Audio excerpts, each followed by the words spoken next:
Okay, let's go.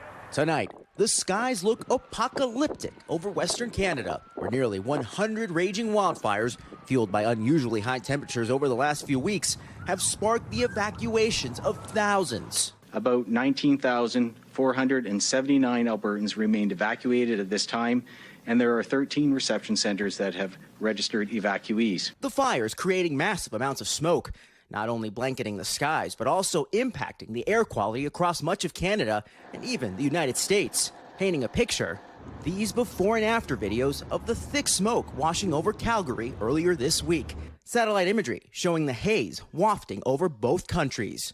Minnesota issuing health alerts statewide through this morning, some level red, urging residents to stay inside.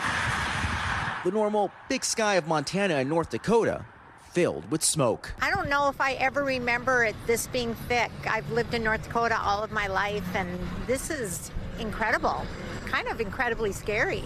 NBC affiliate KFYR reporting one town recorded an air pollution index of more than 1,000 on Thursday. I thought we had analyzers that were not functioning correctly, because I've never seen these kind of numbers before. The EPA mapping out these states that are experiencing moderate to very unhealthy air quality levels. Back in Canada, people should consider staying inside as much as possible. There's growing concern these wildfires could impact global energy prices as the inferno forced some oil drillers in the region to halt production.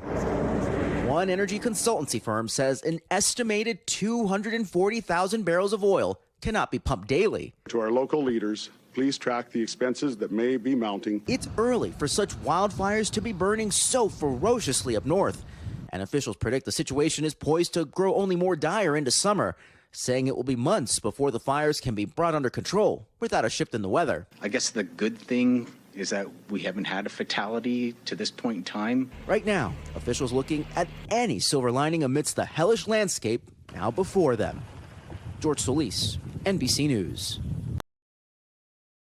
Thanks for watching our YouTube channel. Follow today's top stories and breaking news by downloading the NBC News app.